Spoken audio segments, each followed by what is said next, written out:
Students, differential equation के इस lecture number 8 में आज हम देखने जा रहे हैं एक important topic Sturm Liouville problem, Sturm Liouville समस्या।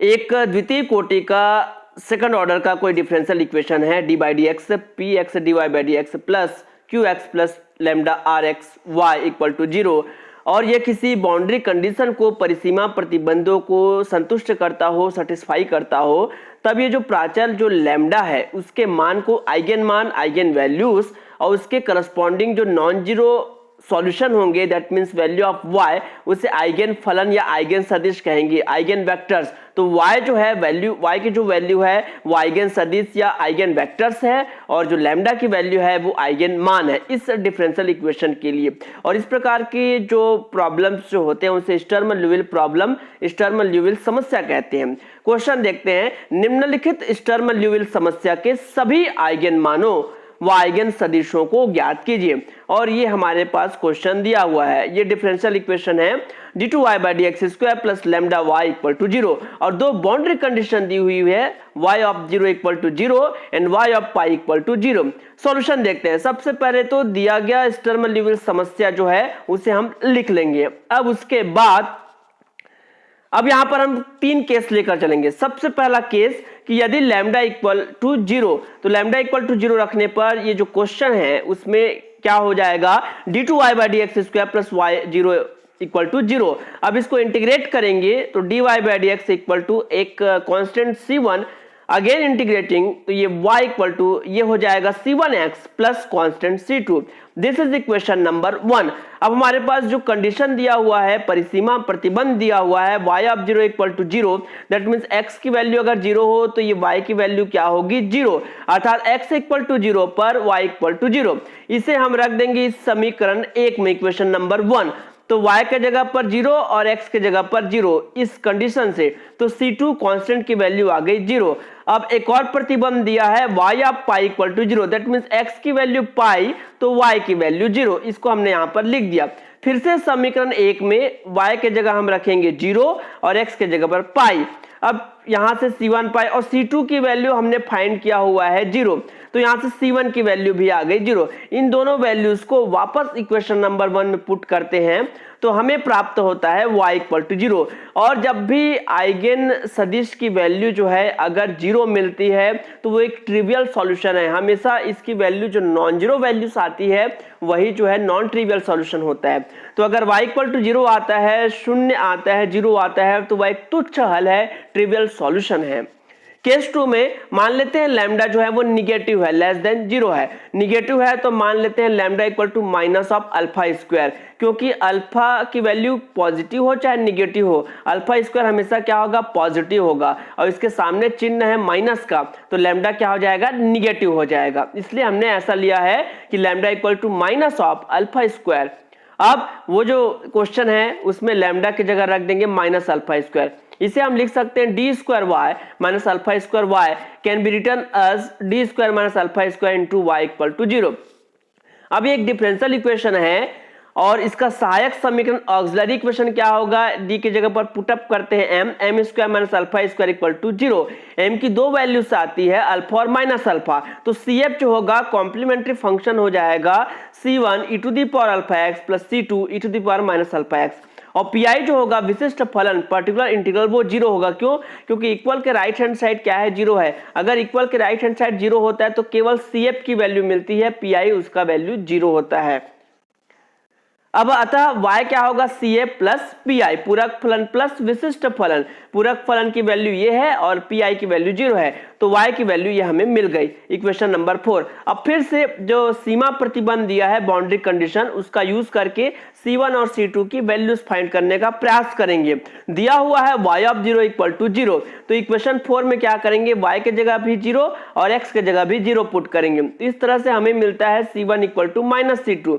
This is equation number 5।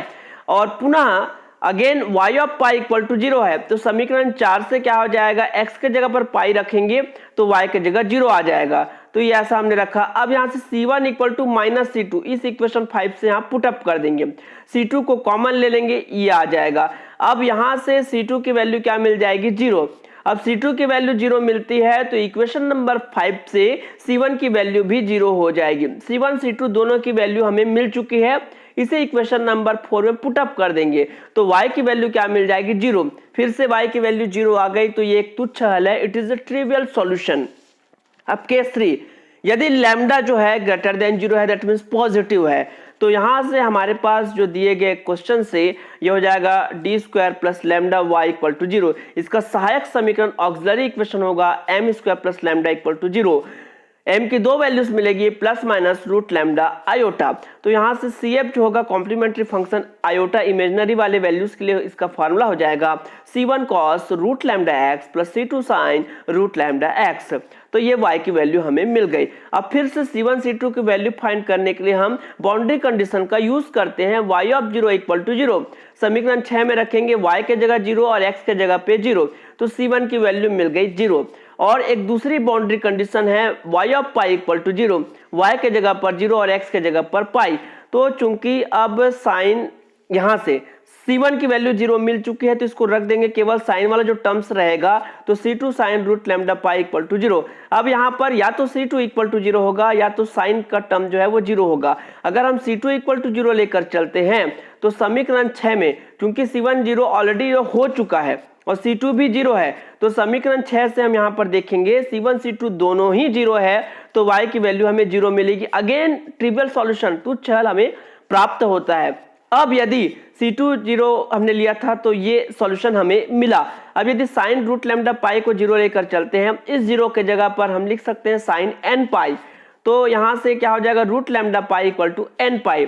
तो finally root lambda equal to n, lambda equals n square, तो ये 1 स्क्वायर 2 स्क्वायर 3 स्क्वायर, तो आइगन मान हो जाएगा, आइगन वैल्यूज हो जाएंगे 1 square 2 square 3 square and so on. और आइगन फलन क्या हो जाएगा, eigen function y equal to, तो यहां से हम देखेंगे चूंकि C1 ऑलरेडी 0 हो चुका है तो y के equal to 0 plus C2 sine root lambda x यहां से, और चूंकि रूट लैम्डा की वैल्यू यहां से n है तो इसके जगह n रख देंगे। तो ये आइगन सदिश है, आइगन वेक्टर्स है और ये आइगन मान है। This is answer. एक और क्वेश्चन देखते हैं। क्वेश्चन वैसा ही है कि निम्न स्टर्म ल्यूविल समस्या के सभी आइगन मानों व आइगन सदिशों को ज्ञात कीजिए। Find all eigen values and eigen vectors for following Sturm Liouville problem, and Sturm Liouville problem is given here.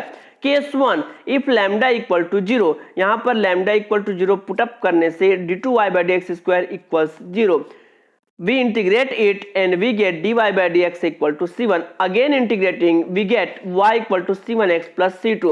Now using boundary condition y of 0 equal to 0, we put x equal to 0 and y equal to 0, so we get c2 equal to 0. Again boundary condition for y dash pi by 2 equal to 0. From equation 1, y dash equal to c1, so putting these values x equal to pi by 2, ये 0 equal to c1, so we get c1 equal to 0. Now from equation 2, this equation 2, c1 equal to 0 and c2 equal to 0, so y equal to 0. Again we get trivial solution, यह एक तुच्छ हल हमें प्राप्त होता है। Case 2, lambda less than 0, that means lambda is negative, so we take lambda equals to minus alpha square. Put these values of lambda in the question, so we get d2y by dx square minus alpha square y equal to 0. It can be written as d square minus alpha square y equal to 0. इसका सहायक समीकरण होगा m square minus alpha square equal to 0. So m equal to alpha and minus alpha. So y cf, it will be c1 e to the power alpha x plus c2 e to the power minus alpha x. This is equation number 3. And y dash ये हो जाएगा c1 alpha e to the power alpha x, ये minus c2 alpha e to the power minus alpha x. y dash इसलिए find किया हुआ है क्योंकि जो बाउंड्री कंडीशन है उसमें y dash of pi by 2 y dash की वैल्यू भी है। तो अब प्रतिबंध से y ऑफ 0 इक्वल टू 0 है, तो इक्वेशन नंबर 3 में क्या है, y के जगह पर 0 और x के जगह पर 0 पुट करने पर हम प्राप्त करते हैं कि c1 equal to minus c2। This is equation 5। अब जो सेकंड बाउंड्री कंडीशन है y dash pi by 2 equal to 0, तो इक्वेशन नंबर 4 में जो हमने y डैश निकाला था वहां पर x के जगह पर हम पाई बाई 2 रखते हैं तो y डैश की वैल्यू 0 यहां से। अब c1 के जगह माइनस c2, इक्वेशन 5 से ये कॉमन आ जाएगा।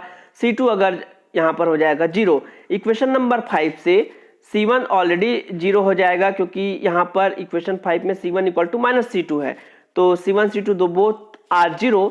So from equation 3 y equal to 0, again we get a trivial solution, एक तुच्छ हल हमें मिलता है। Now case 3, if lambda is positive, it is greater than 0, so d2y by dx square plus lambda y equal to 0 can be written in the form of d square plus lambda y equal to 0, and its auxiliary equation will be m square plus lambda equal to 0. We get values of m plus minus under root lambda iota. So y, that means cf equal to c1 cos root lambda x plus c2 sin root lambda x. This is equation number 6, and y dash will be minus c1 cos root lambda x, ये हो जाएगा minus sin root lambda x into root lambda, and यहाँ पर ये हो जाएगा root lambda cos root lambda x. प्रतिबंध जो है boundary condition y of 0 equal to 0, तो ये हो जाएगा समीकरण 6 से यहाँ पर x के जगह पर 0, y के जगह पर 0 पुट करेंगे, तो ये हो जाएगा C1 इक्वल टू 0। और इक्वेशन नंबर 7 में y dash pi by 2 equal to 0 को रखेंगे यहाँ पर, तो y डैश के जगह पर 0, x के जगह पर पाई बाई 2। अब यहाँ पर C1 की वैल्यू ऑलरेडी 0 है, तो ये हो जाएगा C2 root lambda cos root lambda pi by 2 equal to 0। अब यहाँ पर या तो C2 इक्वल टू 0 या तो कॉस की वैल्यू जो है वो 0। अगर C2 इक्वल टू 0 लेते हैं तो ऑलरेडी C1 0 पहले से है ही, तो इक्वेशन 6 में क्या होगा, C1 भी 0, C2 भी 0, y इक्वल टू 0, फिर से एक तुच्छ हल हमें प्राप्त हो जाता है। और यदि कॉस की वैल्यू हम 0 लेते हैं, इस 0 के जगह हम कॉस के फॉर्म में लिख सकते हैं 2n-1 pi by 2 equal to 0। तो यहाँ से root lambda pi by 2 equal to 2n-1 pi by 2। After solving it, we get lambda equal to 2n-1 whole square. That means lambda equal to 1 square, 3 square, 5 square and so on. These are eigen values. ये eigen मान है। अब equation number 6 से हम देखते हैं, where is equation 6 here. Equation 6 में y equal to, क्योंकि C1 की वैल्यू ऑलरेडी 0 आ चुकी है, तो इसके जगह पर 0 आ जाएगा। यहाँ पर C2 साइन रूट लैम्डा के जगह पर हम यहाँ पुट कर सकते हैं 2n-1x। तो यही क्या है, आइगन फलन है। लैम्डा की वैल्यू आइगन मान और y की वैल्यू आइगन सदिश या आइगन फलन। तो this complete the solution and this complete the unit 1। आज के लेक्चर में इतना ही।